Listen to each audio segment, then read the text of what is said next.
All right. Welcome back to the people business.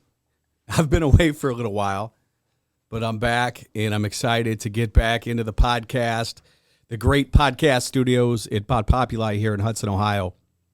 And, while I was away, I had a lot of things to think about. What do I want to talk about when I get into this again?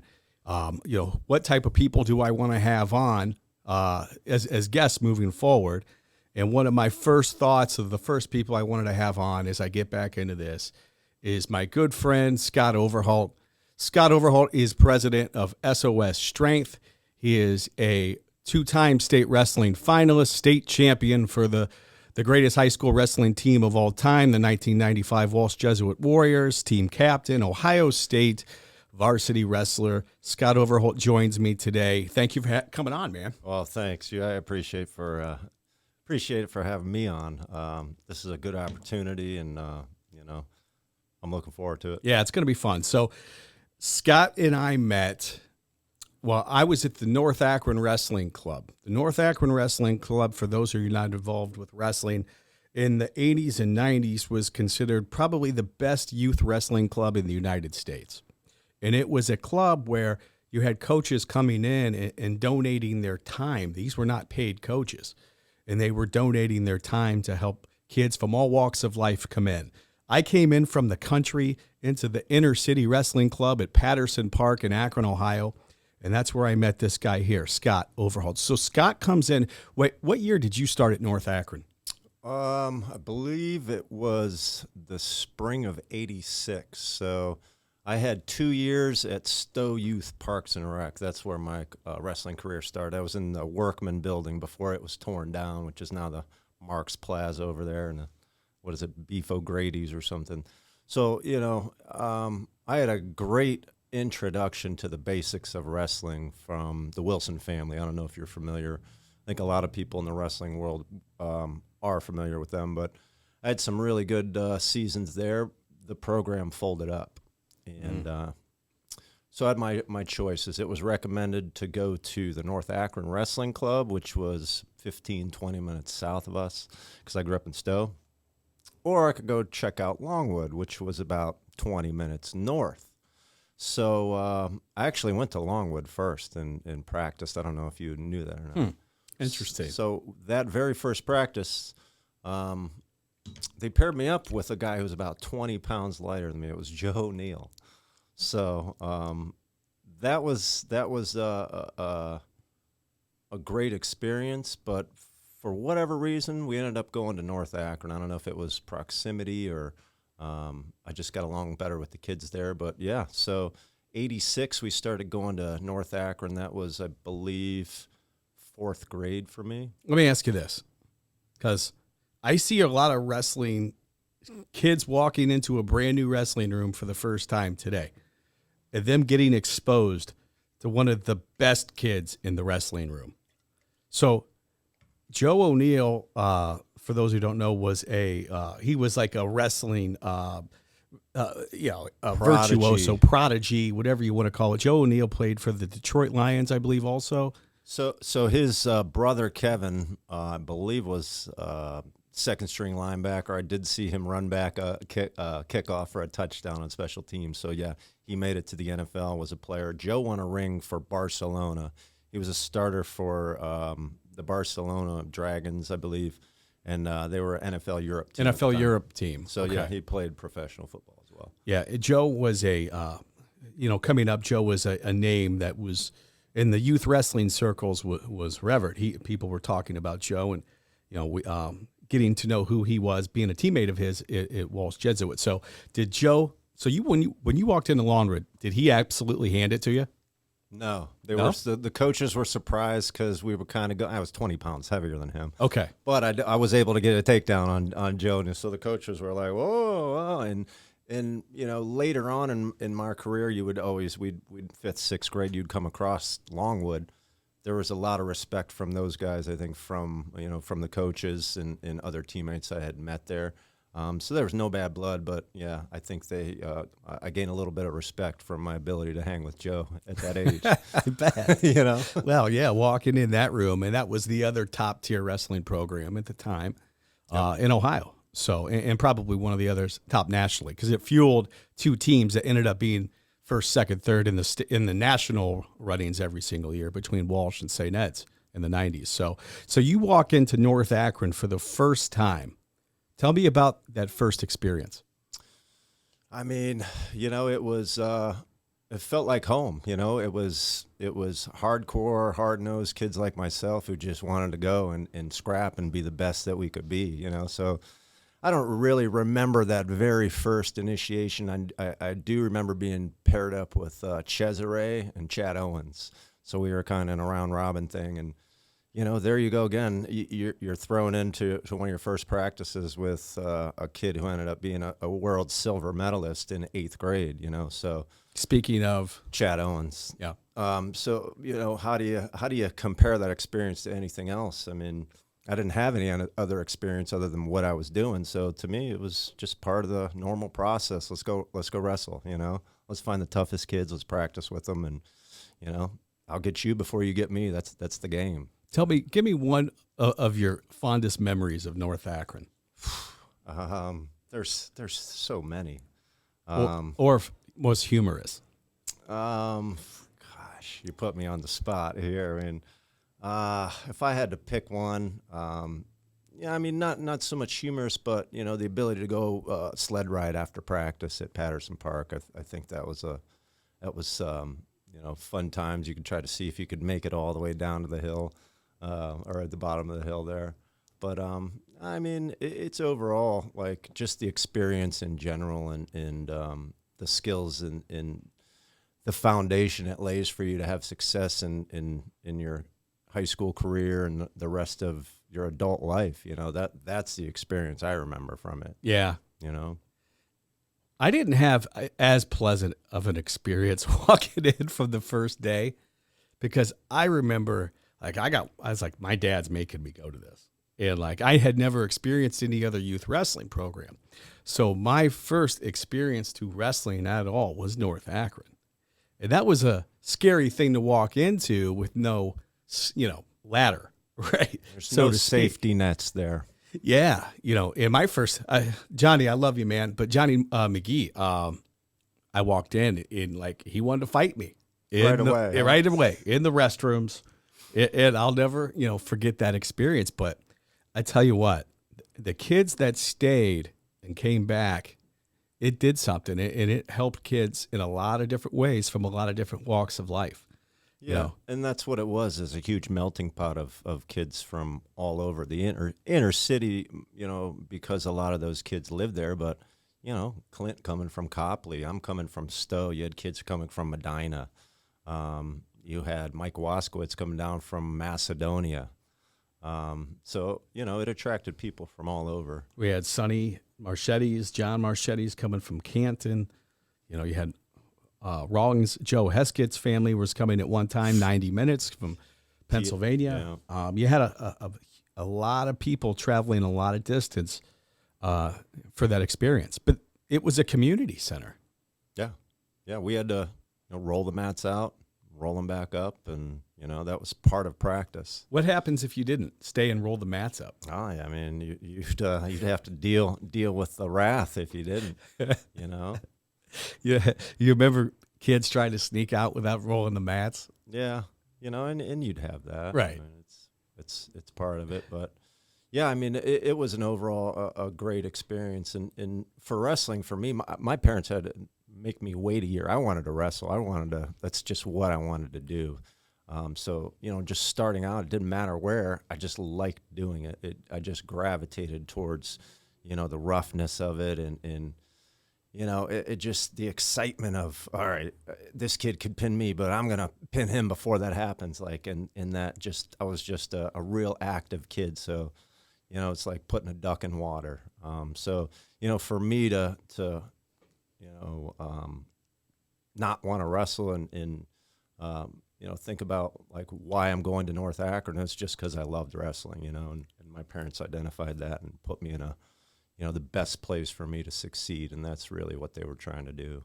So you walked in and you excelled pretty much from the beginning moments. You didn't have to a lot of kids take their lumps in that sport, right? Where it's, they have to pay their dues.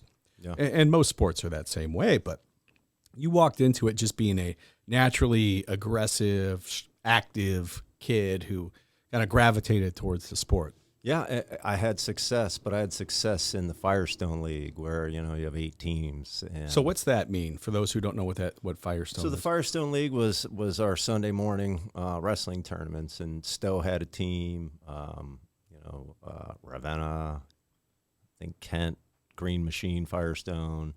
I don't know. There weren't that many teams competing as compared to now. But, my very first match, I can remember, it was an 18-second pin. My second match, I think I got pinned in 24 seconds or something. It was one of the Bailey brothers, I think Ryan, one of the older ones. But, I hated losing, cried, wanted to quit. I was not a real good loser. But I think I had 2 losses my first year and threw a fit every time. And it's still now I don't like losing much. But so, yeah, I had success, but it's in a, small pond. Right. So you go to North Akron, and my dad's like, he's thinking, all right, he did good on this local level. Well, let's go to the Jackson Open. Let's go to the Aurora Open.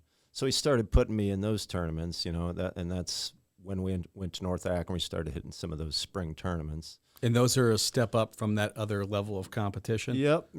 Hitting that, like, you would do your practice, and then at that time it was league wrestling. That's really what it was. And, that's what people were doing, unless you wrestled for North Akron, where, you're hitting practice with a great group of kids from all over that are challenging you. And then, let's find the toughest competition. Where would that be, and how close was it? It's in Pennsylvania. It's in West Virginia. So there's this network of, tournaments that people were traveling to. So that was the next step for me, is to, start getting into those tournaments and really seeing how good, how will you respond to being pushed a little bit harder. So, he'd put me in at my age in my weight division, and, then he'd put me in the age group above, and I would have success with that. I'd make it to the finals. I would, do okay. I could hang with the older kids. So, I think by 4th or 5th grade, my brother was wrestling at Kempton at the junior high. So I would go up and practice with the junior high as a 5th grade, So And you're in 5th grade. Yeah. So that was, my dad, I think, one, trying to teach me a lesson that you're not that great, but 2, it really brought out my competitive spirit, and it really helped me level up my game and push even harder, because, these kids were supposed to beat me, but you know what? I'm not going to let that happen. That's what was going on as a little kid, So you graduate winning, seeing success on the local level, take it a step further in Ohio, and now you're and we're out seeking, additional competition outside of even the state, looking for the best competition in the tri-state area. Yep. And then traveling through the Midwest. What was your? Because I remember what it felt like going into Pennsylvania for the first couple times. What did that feel like to you? I clearly remember my first match, or not my first match, my first tournament in PA, and I was pretty nervous. And I can remember Chris Deshawn and Sonny Marchetti making fun of me because I was nervous, and they're like, because they had been there, they've gone out of state tournaments, and we're kind of cracking on me because I was the new kid. It was my first season, my first full season in 5th grade there. But so I made it to the finals, and I'm getting worked by this guy. I could not escape. Right, bit him right on the arm. Got disqualified. Did you? Yeah, kicked you out. Yep. And, so that was a big lesson in maturity for me, and a huge learning experience as far as, like, you just can't act like that if you want to be successful. And, so that was a big thing, realizing that you're not always going to win. You can always try, but, going to things like biting people really isn't the answer, so. Your dad and your mom were always very mild-mannered. Like, they were very quiet, and they seemed to allow you to kind of roll with it, as opposed to, like, a lot of parents today, and I find myself guilty of this at times, where we have the experience where, we want to try to dictate. right? But your parents had a really cool approach that I respect now, being a parent. Yeah, they really never pushed me towards anything. They more so had to slow me down from doing things. Yeah. Like I said, I was a really crazy little kid, and I was getting in fights, and I had a brother who was 4 years older and getting picked on, but by the time I was 8, I wasn't really getting picked on anymore because I was fighting back. I was finding weapons and things like that. But it built you up and made you tougher when you're getting bullied as a little kid. But I think acting out like that, I spent a lot of time alone as a little kid. My mom, we were in a position where my mom had to start working when I started school. So you're coming home from kindergarten, you're kind of alone for a couple of hours and till your brother gets off the bus. And so that kind of made me a pretty independent person. And I think, my parents realized that, and they gave me a lot of space, and it was more so they had to pull me back from things than really push me into things. Yeah. So. Yeah, that's so fifth grade ends, and then your sixth grade year. Is it because was that the last year that you could participate in PA states? Yeah, we were kicked out after that. The Pennsylvania Parents against Ohio Wrestlers won, and they banned us. So what does that mean for people who don't know what that, like the PA states, what they were and why they banned us? So that was you're going to North Akron, and that was the gold medal at the time. That was the goal. So that was the ultimate. You win the PA state tournament, and to explain it to the fans, it's tougher than our state tournaments nowadays. And here's why: you had 2 qualifiers. You had to place in the top 4 the first week. You had to be the champion the next week. Okay, so you had to be the champion of your area. There was no top 3. You had to win it. And then you get to compete for the championship, which there was 8 areas. So you had to be an all-area finalist, champion, to be the state champion. So, that's pretty stiff competition for young ages. And, you look at the guys in the programs who had won it in the past. Kurt Angle, Alan Freed, Jim Andrasey, who's head coach at Kent now. Chad had won it a bunch of times at that point. Joe O'Neill. So it was that was the goal in youth wrestling, was to be a state champion. The word was that Penn State would follow your career if you'd won that. So I don't know if that was true or not. There's a lot of motivation to want to win that. So. Well, it's an early glimpse of who's coming up, and I imagine they probably were paying attention to it. So, I couldn't get out of the area. Yeah, it was. I lost in the tough. final my one opportunity to Casey Taylor, Yep. and then they canceled it the next year. Yeah. So, it was, and back to what kept us out of it was the Pennsylvania Parents against Ohio Wrestlers. They formed a group to try to get us kicked out because we weren't from their state. So, because we were beating all their good guys.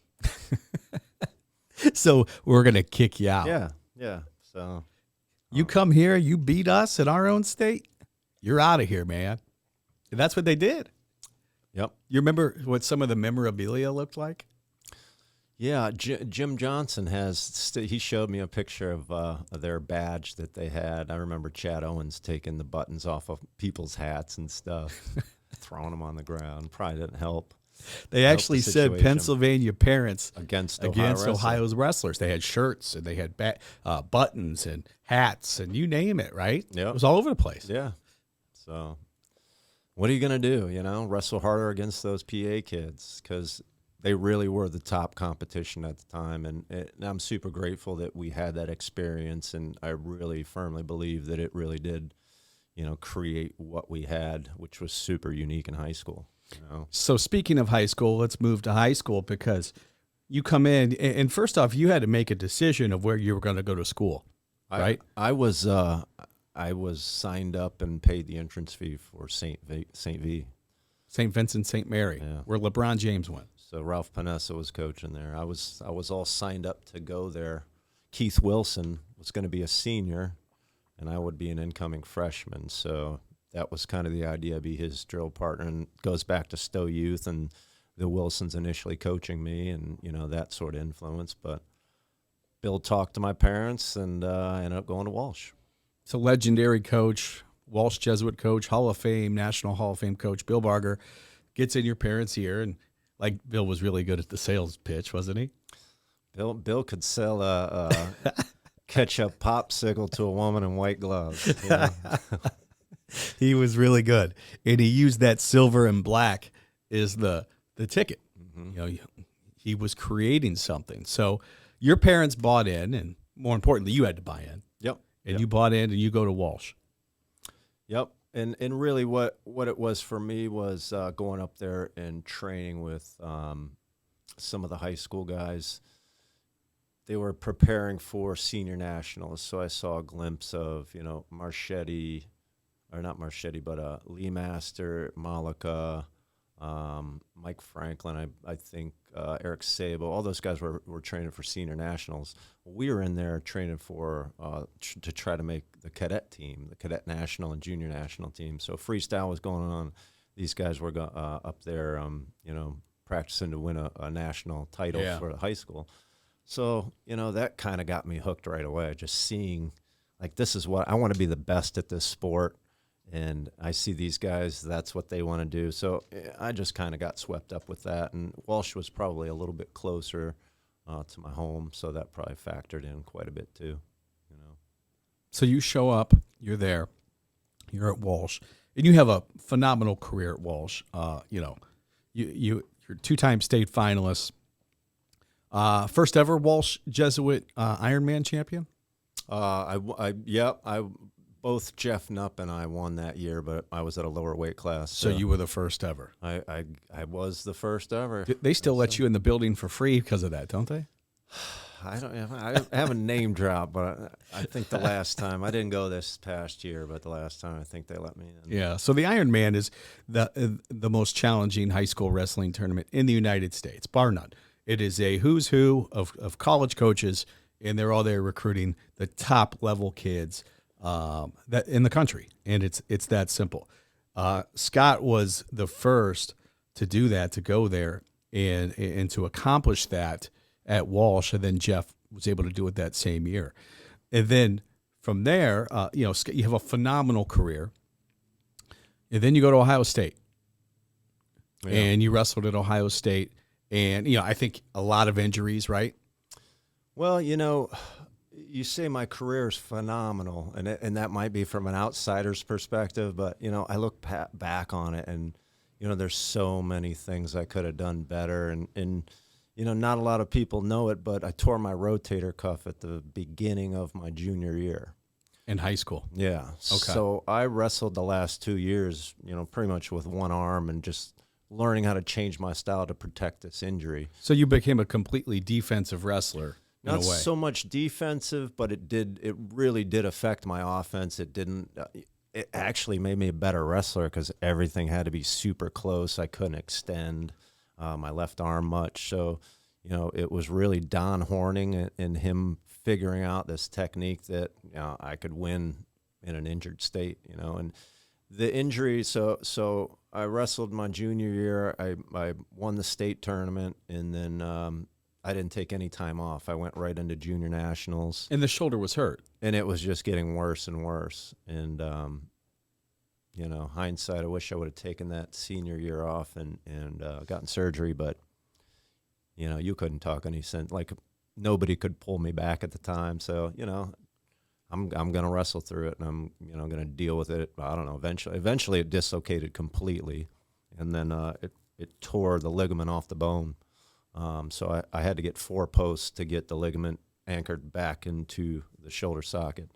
I just found that out a couple of years ago. I never knew I had 4 posts in there, and I never knew how severe the actual surgery was. Oh, wow. I went back to the surgeon because it ended up being a pinched nerve, but I had a nerve problem in my hand. I just lost use of it. And so I went back to the doctor who did my surgery and, got an x-ray on my neck to make sure nothing was wrong. It happened stretching out, believe it or not. Really? Yeah. So hand went numb. My pinky and ring fingers went completely numb. So I couldn't hold even a dinner plate or a fork in that hand. I chalk it up as aging. I've had sciatica pretty bad in both legs and that left arm. So I've had experience losing use of limbs, and you pride yourself. I'm a strength trainer, right? So I have the best methods in the world, right? Everybody says their stuff's the best. My mobility and the things that I practiced helped get my sciatica removed. My nerve function came back just because I kept moving and I stayed consistent with good quality movement. So, it is a testament to my program. Well, it is a testament to your program because not only, well, first off, when you do something and you're able to achieve repair, when you're able to improve yourself, you have a level of buy-in, Right. because you've seen it work firsthand. Correct. So you're able to not at that point in time, you can go all in on passion because it works. There's so many people out there that have to go about their business every single day not believing in what they really do. Right. How hard would that be? I've been there a lot in sales jobs and things like that where, you're just talking through it.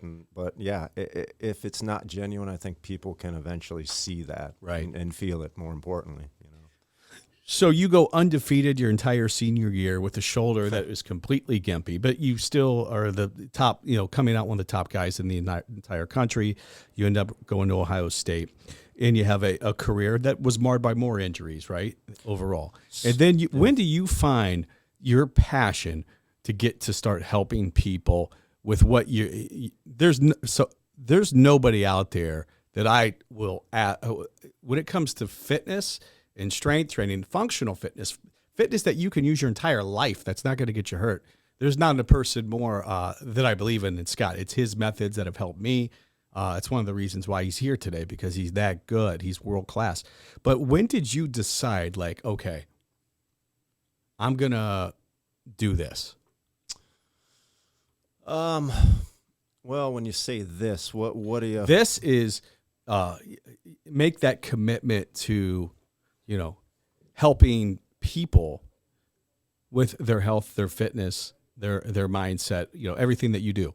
Well, I think a lot of that has, kind of built up and transpired over the years. You get into a business, and it goes back to Walsh, the men for others. I still buy into that. I still believe in that.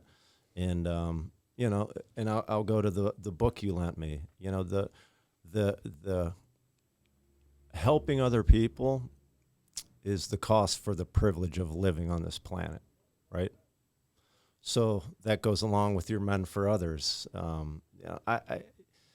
Anything I'm doing, I want to be the best at it. So what is the best in strength training? Well, if you can not injure somebody and you can give them a path or a way to improve themselves that doesn't really cost money or really anything other than their own time, then I'm going to offer that to people. So it's hard to pinpoint when all that started. I mean, it's just a mindset I think I've always had.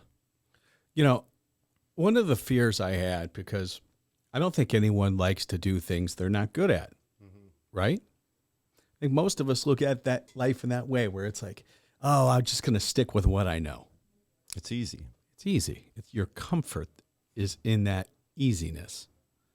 And, you open your business, and I spent my entire 30s, like, I didn't come see you. I never worked out with you. Yep. Because I wasn't comfortable at that point in time yet to being open to receiving, which is learning, right?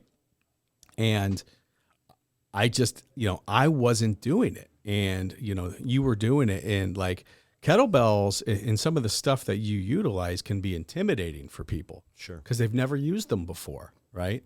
Well, and I think just generally there's a lot of confusion about them. They're relatively new. It's a strength tool that's about 20 years old.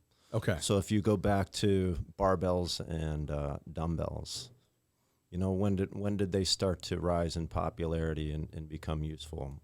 The later 30s. So, this is like 1955 for kettlebells. People don't know about it, and people know what their experiences are. And a lot of people, unfortunately, have had shoddy instruction on them, if any. They're exposed to the wrong technique off the bat, so an injury could happen, or At the best, they don't get anything out of it. And then, kettlebells suck because of that, So I think that, one, there's just total confusion about them. And two, there's just nobody that's really delved into learning the basics of them, and I think they're so versatile and so useful just with the basics. And like we talked about before, the basics in anything are always what you want to focus on. Wrestlers, what are your basics? They're the things that Olympic champions use to win. In kettlebells, what are the basics? It's, your deadlift, your squat, your press, rows, get-ups, snatches, swings. So, how many people really understand those basics to, get the most out of using them? That's, I think where the fall off is. When I look at what you do, I think your technique is up here in terms of what you teach. Mm-hmm. But I think what's more valuable is the method in which you communicate it. Because you can have the best playbook in the world, but if you don't know how to make it simple and easy to understand, it really doesn't matter how good it is. Well, and it's hard to teach somebody that's not wanting to learn how to do a kettlebell swing. So unless you have somebody that's coming to you and saying, hey, I want to learn this technique, it's kind of hard to show it to somebody that's not willing to learn it. Yeah, because people don't really care to learn the technique, but they do want the benefit of what it does for them. Right? Absolutely. Yep. People want that change, but I don't think they necessarily care how they get it. Right. That makes sense. So I've been utilizing your methods for years, and I haven't been hurt at all. And that's the point of it. You want to find a training, and I shy away from using the word strength because it scares people away. Sure. They think they're going to get bulky. And they think they're going to get hurt because they've been hurt in the past. So that takes me to the basics of movement, which is mobility. Mobility is your base level of strength. It's the ability to control the range of motion of your joints. Okay, and that's really what it is. How many people practice mobility? How many people even understand what it is? They confuse it with stretching. And these will be people I've trained for 7 or 8 years that go through a mobility routine. I'll continue to say the same things, but you're dealing with conventional wisdom, and anything that the masses are going to do, I'm kind of trying to stay away from. But an example. Here's a great example of mobility versus flexibility. You're standing upright, and somebody grabs your foot and raises your leg up. And, how high you can bring that foot up just by pulling up. That's your flexibility. Mobility is how high can you raise that foot without somebody raising it for you? Do you have the strength in your range of motion to raise that leg yourself versus the extensibility of your tissue and it just being raised? So mobility always goes back to strength. And you don't need weights to build strength. You need focus, and you need a little bit of direction. And most importantly, you need consistency in doing the same things. How many people are hopping from exercise program to exercise program? I got to get smashed and be tired and be sore for it to have benefit.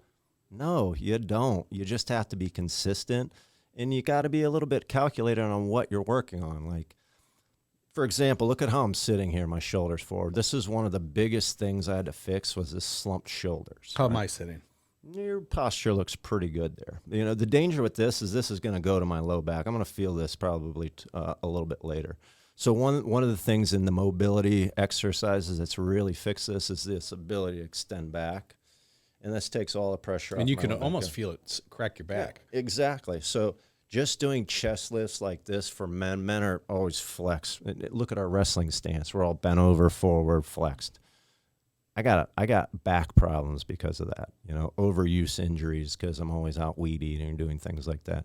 So I use my mobility, my stretching, my kettlebell work, which is light very often, just to get some of that soreness out, reclaim my posture to feel good, So, my exercise centers around my need to want to continue to feel good and move well and just have the abilities to do those labor things around my home and our side business that I like to do. And I frankly, I need to keep getting up and cutting because I don't want to pay somebody to do all that work. Right. Well, I look at it from a different lens, and maybe out there you guys look at it this way too. But it's quality of life. Mm-hmm. Like, is there anything that's more important about quality of life? Obviously, what you're putting in your body is important, but then also in terms of increasing mobility, improving mobility, and quality of life. Like, if you don't have good mobility, you probably don't have good quality of life, right? You're in pain, you're feeling things. And how many people do you think push through that and do heavy weight training and just, that's the way it's supposed to be? It's not. We need to break these ideas that harder is better, go hard, go home. And especially in the wrestling world, that stuff needs to end. Because it's not. It's quality movement, and it's having a connection in your mind to what you're doing, and you're getting benefit out of what you're doing. And if you don't feel you're getting benefit out of it, ask, why am I doing this? What am I supposed to be getting out of this? Every single exercise that I use in my program, I can explain why you're doing it and what it is good for, and then I can show you from beginner to advanced, this is how you start doing this. This is the basic of it. This is what you want to get out of it. This is your full range squat where you gain your mobility. Up to super highly advanced, superb athlete. Here's how you can increase your performance because you have a good base level of this exercise built up. So, I think more so, in sports performance and things like that, spend time practicing your sport and the things you're not good at, and be real efficient in your conditioning. Be real efficient in your sports performance training, and save time to just practice on the basics of your sport that'll give you success. When you say efficient in your sports performance training, are you talking about intensity? No, I'm talking about getting all the things you need in the quickest amount of time, and the best structured way to do them. Okay. And that's going to revolve around what does this person need. So I'll have everybody do a mobility warm-up, right? So as a coach, I'm seeing all these people move every single joint because, we want to make sure that our joints function well, move well. But it also shows me, this guy can't even get his arms overhead. So I'm really not going to load him up because he can't even extend his arm overhead. So there's no reason to weight a faulty movement pattern. So it gives me insight on that. 2, it might help somebody else realize what they need to work on their own. I'm trying to teach people to fish. I'm trying to show people what they can do on their own, instruct them on how to do it. Right. And you're not a slave to my gym. You don't need to come to and use my equipment. I want you to buy your own. I want you to have success. It's not about paying me. It's about, finding what works for you and using it and taking it. That's why I shared with you earlier the appreciation I got from a message, because I gave somebody a few, basic exercises, but, it showed him a whole program he can do on his own. He's 70 years old. It's going to improve his quality of life. So that made my day hearing that. You know what I mean? Absolutely. Well, I think as we get older, we live for the mind, the body, and the soul, and we need our body. And I think there's for me personally, exercise and fitness is part of my mental health program, and that's something I think we all need at this point in time in life. When it comes to the physical side of it, I don't think there's anything that's closer to a legitimate fountain of youth than activity and being active, right? Absolutely. And for me, what draws me to kettlebells is, I can feel like I'm at a wrestling practice. I can get that intensity. I can get those burning forearms and grip. I can do a workout in 30 minutes and drop 1.5 pounds, 2 pounds of water weight, and not have my back hurt, not have my knees hurt, not worry about getting injured. I can get that intensity that I personally want out of that workout. But I can also do those same exact exercises, grab a little lighter weight, and use it as a slower, stretching, more focused, where the intensity isn't there, because I don't want it that day. You know what I mean?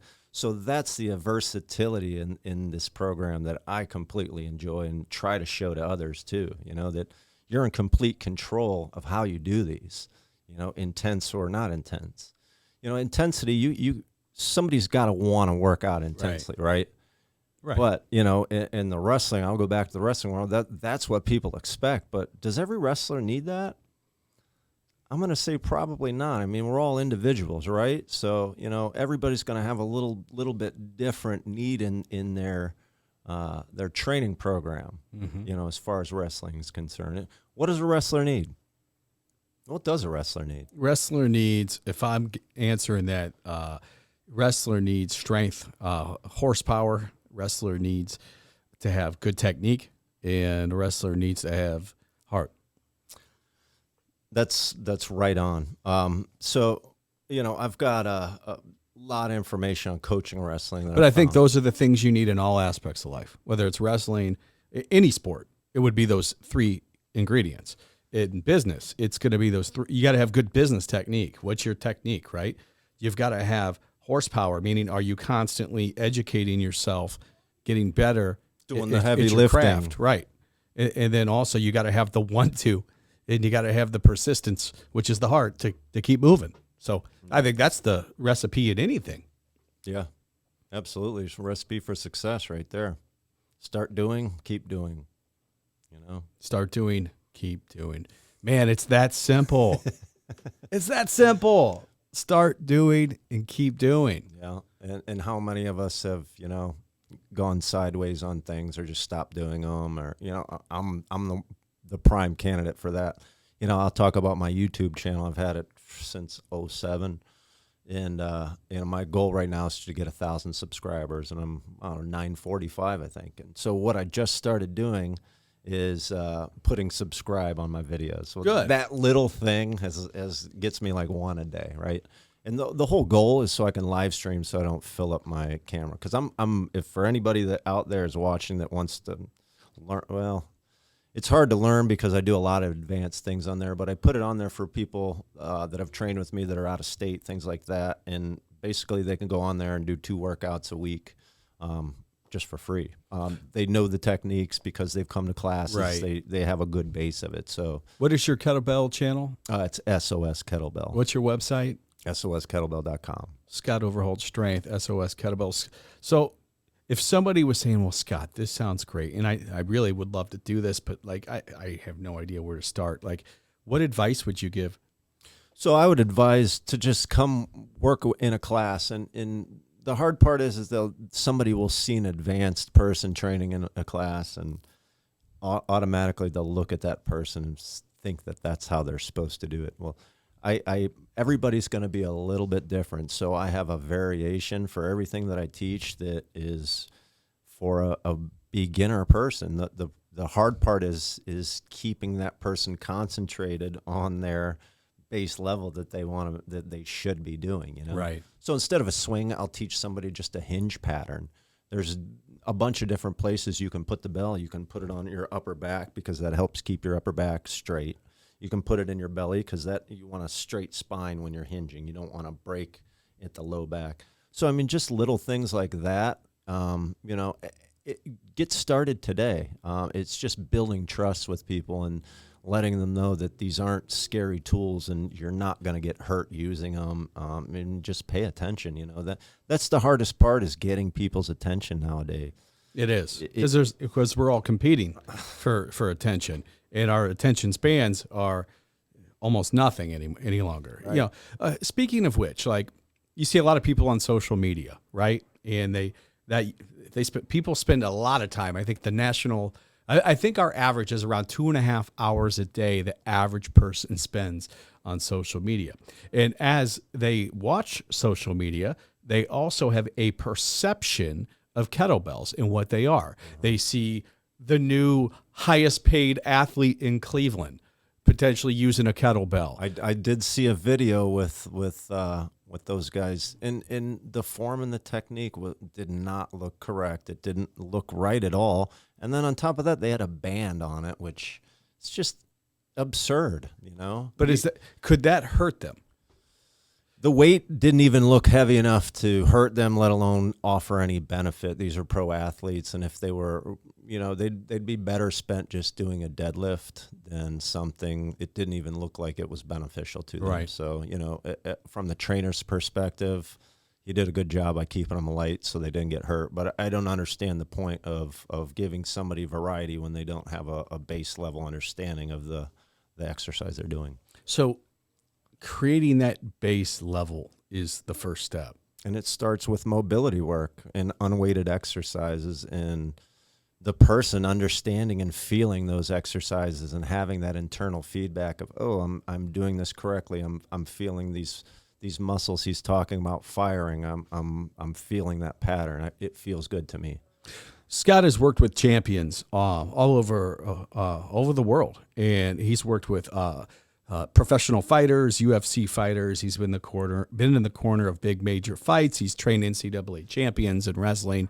Your focus today, though, is mostly on grapplers. Is it mostly wrestlers, or it's pretty much everyday people? You know, Okay. I have a small segment of some athletes, but it's people. The age range of people I work with are 8 to 80. That's pretty wild. Not many people work with people that are 8 to 80. Yeah, I don't specialize in people. I specialize in helping people. So it doesn't matter what age or what background somebody has. I'm going to look at how they move, and I'm going to give them suggestions that'll improve their movement and whatever their desired goal is. So Scott has helped me. People look at me and think I stay in good shape, but it's based off of the fundamentals that I've learned from Scott. Some of his diet and exercise information also. Scott has also worked with my son and has really helped my son during the wrestling season build strength in those areas where most kids and most people are weak and they never learn how to actually build strength. You were so valuable to my son, Vinny, and it was really impressive. And you guys worked together 6 weeks. Yeah, and we didn't have a whole lot of time, just because, trying to rush in there, after school, and I had obligations afterwards, but we made it work. And I feel from seeing him in this first session, and it's very apparent that you guys, you look at diet. I want to jump back into diet and people being not very focused, right? I think a lot of it is because of our food supply, and we've got all these sugar, fat, salt, chemical-laden foods. Well, how can anybody pay attention if their brains aren't nourished, right? And so, True. I know you. I know you raised Vinny on a good vegetable diet coming up, and he wasn't raised on the SAD diet, the standard American diet, which a lot of kids are. They're given these high fructose juice bags to suck on all day, and so But to work with Vinny and to see his focus and his attention to detail, and hear him, hey, we missed that exercise, which I always do that. I write him on the board and I always miss one. But his awareness compared to other kids that I've worked with is just through the roof, and I think that's accelerated him more than anything, is just the job you guys have done raising him up and making him an aware person. Yeah, I think he gets a lot more than most kids because of that. Well, I appreciate that, man, but it's a challenge. We're all parents, and it's Sure. hard. And awareness is a superpower. It really is. And we all can be more aware of our surroundings. It's crazy to think about. I walk past the exact same thing in my house every single day and don't even realize it's there sometimes. Right? Where's my awareness? My wife says it's out the window. Your kid got it all. Thank God somebody got it. But anyway, so to see, how he reacts to things, I think that was a big step in, him gaining results quicker than other kids. But it was a lot of just, what does he need? What does a wrestler need? What is he not good at? What does he not know? Things like a lot of stance work. We did a lot of circling drills. We did some explosive work. I don't think I think he did press an 8-pound kettlebell, but overhead presses, there was not anything we really did that was weighted. Most of everything we did were body weight movements, band movements. Hanging and pull-ups were a big challenge for him, as they are for all people. But it develops grip strength. It develops strong wrists, good pain-free elbows and shoulders, and that's really important as we age. How many people simply hang from a pull-up bar? If they do, they'll realize that your shoulders aren't going to hurt much anymore. Your elbows, everything's going to straighten out and feel better because of just simply hanging on a pull-up bar. It's not a secret, but if you stay consistent doing that, you're going to heal your body up. Absolutely, man. Well, the mobility specialist, the strength. I mean, like just watching my son. Like my son would never listen to me and do any of the things that Scott would have done. So just the way that he can interact and communicate, that's the biggest win. Is how it's not so much what you did, but how you were able to get him to buy into you. I was so impressed with.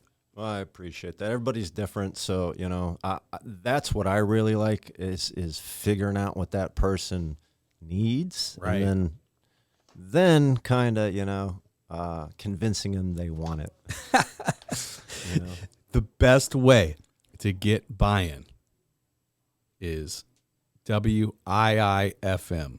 You know what that is? What's in it for me? Amen. What's in it for me? If you can show people what's in it for them, they will buy in. But without looking at it through that lens, it's very hard. Yep. You have to be an example. You have to lead by example, not just say it. Well, this is what you go do, and then you don't do it, right? So leading by example and showing what's in it for them, and you're so good at that. But you also have a system. Yep.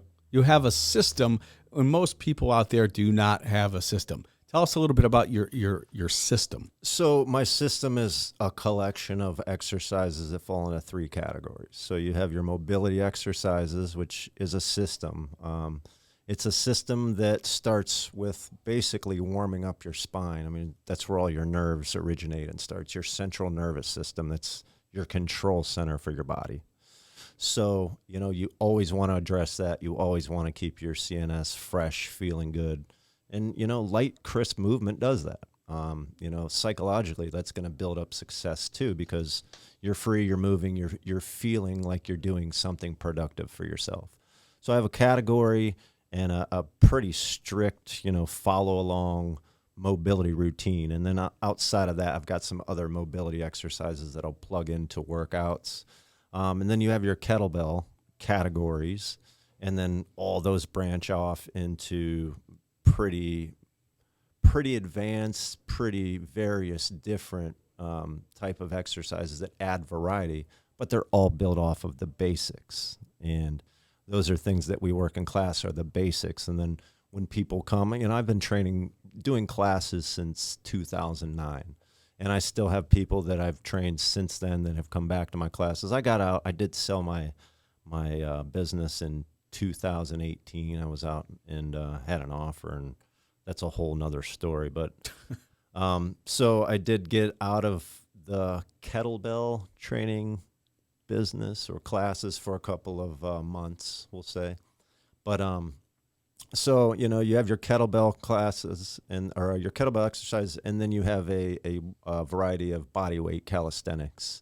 And like I said at the beginning, all these are scaled or scalable, that you can show somebody who's just coming off the couch, or you can work with a high-level athlete. Right. It's really, what situation does this person need this exercise for? What does the person need to improve? And so then the exercise and the variety of that exercise comes into play. So we're training, whoever's in the class, you're training your whole body every time. I'm not a big fan of splitting body parts up, because it's not real efficient. Like when are you ever competing with half of your body? You know what I mean?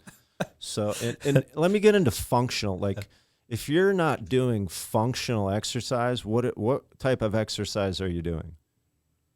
Dysfunctional. Like, all exercise should have a function and a purpose. Otherwise, you wouldn't be doing it, right? Yeah. So, I got to look good on the beach, man. and that's completely fine. If that's your goal, then you need to do exercises that are going to, help you achieve that. There's nothing wrong with that. If your goal is to just look better, do heavy hypertrophy exercises, but don't do them to the point where your elbows hurt, your joints hurt. You have to use a little bit of, understanding and why you're doing it and what you're working towards, I think. So it's not just feel better, it's also look better. Absolutely. I think a lot of that, a lot of half of your results, are going to be from your exercise program. 25 are going to be from your diet. The other 25 are going to be from your rest and recovery. Wow. Rest and recovery, 25. Yeah, that's a quarter of your results in anything. Wow. So if you're not eating the right foods, if you're not getting the right sleep, was it all for nothing? No, but you're missing out about on a quarter of your results. So because you of could that. get a lot more by emphasizing Mhm. those and going all in. Avoiding burnout. Yeah. You know, how many people just that go hard, go home mentality? Well, you know what? I'm just going to go home because I need rest because I've been going hard. Because eventually, yeah, you just You feel know? like, oh my gosh, I feel like I'm 90. Well, and, back in the 90s, like going to Ohio State, it was basically you had people trying to injure you so they could start. That's what it was. The cream rises to the top. You're getting driven into the ground every single day because that's what it was. That was the mentality. So it was, I'm going to try to hurt this dude so I can start over this dude. I mean, like, Nobody's whatever. verbally saying that. No, but if that's the culture that of. If that opportunity is there, somebody's going to take it because that's how competitive it was. Yeah, it was at that level of, it's that mindset of, what's that saying go? I forget what it is, but anyway, yeah, but that's an interesting mindset, to it's hard to connect with people on a personal level when everybody is kind of out for themselves, like in that way. Mm-hmm. So, but that's a whole nother thing. So what'd you bring with you today? What do you got there? These are just notes about, we talked about wrestling a lot in the past, and I was thinking of wrestling because I like wrestling. I like to watch it, but I also like to watch what is going on in the coaching world and hear about that, and I want to know what successful wrestlers are doing for conditioning. And what I have here is a lot of stuff. I had the privilege to go through Bill Barger's. He had books, or not books, but boxes of memories, which were a lot of articles, just different publications, old brackets. I found one of Joe O'Neill's youth wrestling tapes in there, and I found a lot of coaching material. I found a training manual that was made for the 79-80 Eds wrestling team. St. Edward's Wrestling. St. Edward's, right, in Bill's box. So they had won. Did they win 14 state wrestling championships in a row? I think 11 by that time. So this was what they used to build their success on it. There's a lot of it was all over. So I found different parts of it in different boxes. And, some of the things that I brought in today I thought were super unique. They're, over 40 years old. I think a lot of this was from the Milkoviches and from the Maple Heights guys, too, because there was the philosophy of wrestling in there written by Pat and Tom Milkovich. Okay. So you've got some coaching information that basically built the dynasties of Ohio wrestling. So you've got Maple Heights, you've got St. Edwards, and then you've got Walsh, which, they kind of built, consecutively off the 70s were Maple Heights. 60s and 70s. Yeah. The 80s were one of the St. only I lost to two Maple Heights guys. They were one of the only public schools that, ever beat me, and they always would have a state champ. I mean, you cannot argue with their success and what Jamie did with probably a bare bones community up there. I don't know if he's still coaching or not, but total respect for, Maple Heights and what they did. But, what I brought is it's requirements for physical conditioning in wrestling. So this was written by Ferguson. I kind of tuned it up for some of today's terminologies, but I thought that was interesting. And then in there was also an assessment for wrestlers, which I thought was super interesting. I think that was from when Bill coached a national team. But those are just things that I thought could really help the wrestling community and help people understand what was relevant 40 years ago is forgotten today, but is even more relevant because it's forgotten. And, this is the wheel. That's the wheel. This is the wheel. There is you right there holding your hand, the roadmap to success. From just understanding. So you look at requirements for physical conditioning, his first 8 here, motivation. If you don't want to work out for wrestling, you're probably going to have to find a different sport if you want to have success in that. Or any other sport, it would probably be the same, right? Yeah. I mean, So if you don't have motivation, that's it. So motivation, you have to want to do it. yeah. Right. Then you've got body composition. He says, train to your weight. And I believe you can actually talk yourself into motivation. Sure. Yeah. I mean, you can take yourself out of a negative mindset, just like the lights go on and go off. Your perception of things, creates your reality, Mm-hmm. So, and then you've got, overall body strength, emphasis on core and fast twitch muscle fibers. Neuromuscular coordination, he says repetition is the key to learning. Mobility and flexibility, develop a full range of motion. You need muscular stamina, cardiorespiratory stamina, anaerobic and aerobic. And then you need durability, These are all things that when you work with wrestlers, you bring to the table. And then there are also things that when you work with people my age, 40s, 50s, 60s, 70s, 80s, that you also help bring to the table. Sure. Yeah, and it always carves back to that, what does this individual need? Well, all of us need general mobility. All of us need general flexibility. It's seeing where that person is deficient and kind of Right. honing more in on that, So you've got a system. It's the best system out there. And if people, According to who, though? well, according to me, because I've used it and my son has used it, and anybody, if I'm going to talk fitness with it and I want information, you're the first person I reach out to, number one. So I trust everything that you're doing, and I know it's elite. So it's exciting, man. It's awesome to have you on today. We're coming up against it. I'm thinking one last thing I want to ask. What drives you moving forward? What drives you to Scott Overholt to get to that next level? Because there's always a next level for everyone. I talk about it all the time. But Sure. what drives you? The fact that I'm still here doing this, I'm past all of the negative, this is too hard to do this. I was in a really bad spot in my business, in a really bad financial spot by signing a poor lease, which I felt really stuck. And then, your focus goes to paying bills and not to teaching, not to what you want to do, trying to find people to run your classes because you're, got to be there for a 5:30 a.m. and then you got to finish with a 7:30 at night.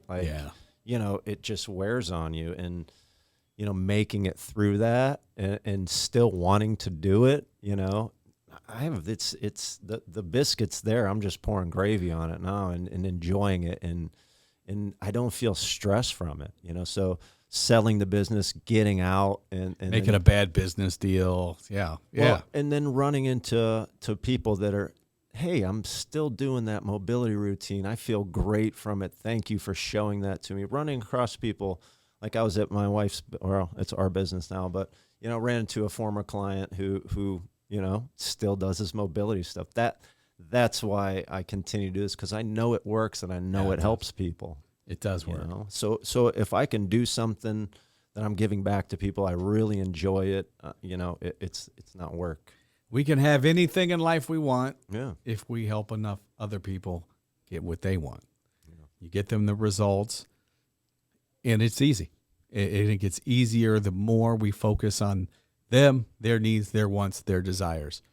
Check out Scott at soskettlebell.com. Check out Scott in the new Walsh Jesuit St. Edward wrestling documentary coming this fall, The 10-Year War.